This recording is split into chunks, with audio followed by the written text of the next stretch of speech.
Ce jour-là est dédié pour les accouchements faciles et rapides de Stasi Sarah Batrana et de Déborah Batshira, Bertachem. Non seulement faciles et rapides, mais qui reviennent avec leur bébé à la maison, heureux et en bonne santé. Amen.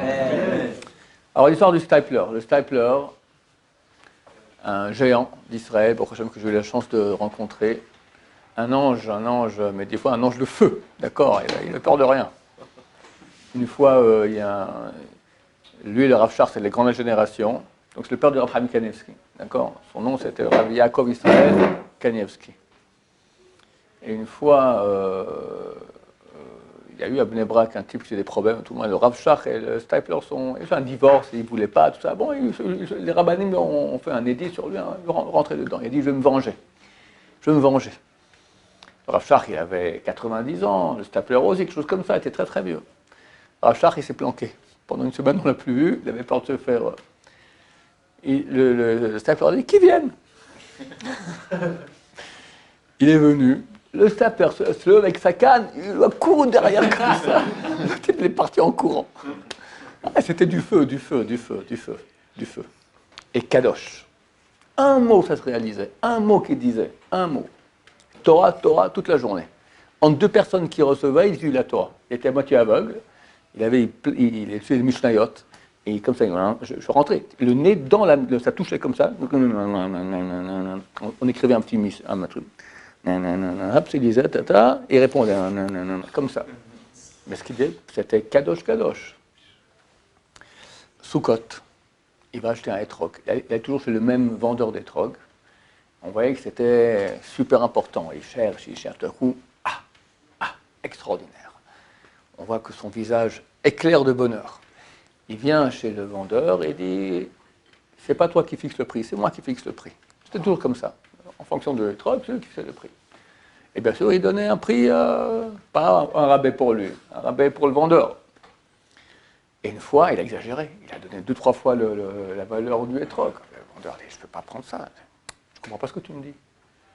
Tu donnes maintenant une mitzvah. Comment ça vaut une mitzvah?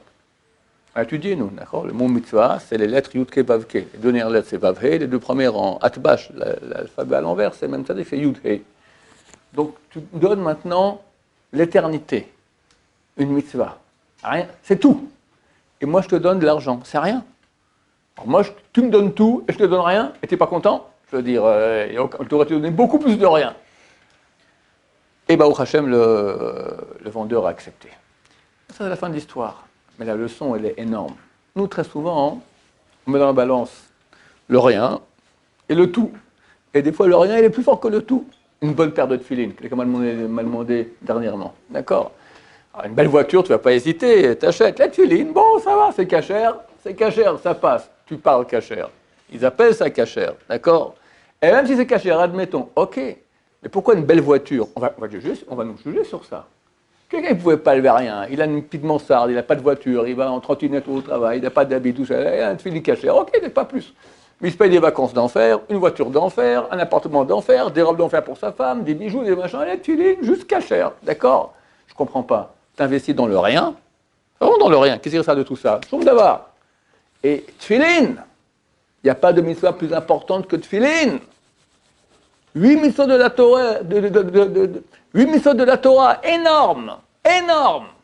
Ouais, bon, comme on raconte une fois une blague, un navire une fois, puis il y avait une tempête terrible, et puis le capitaine sort et dit, il faut alléger le bateau, ça va commencer, ouvrez vos valises, tout ce qui n'est pas important, vous jetez. Qu'est-ce qu'on jette en premier? Les tefilin, d'accord? À quoi ça sert? Chas et shalom, d'accord? Savoir qu'est-ce qui est essentiel, qu'est-ce qui est accessoire. Et très souvent dans la vie, le rien, le rien, il a du poids par rapport à tout. Et remettre les pendules à l'heure, ça c'est tout, et ça c'est rien. Que Dieu nous aide à comprendre cela, et ainsi on vivra beaucoup mieux. Baruch Adonai, l'olam, amen, amen.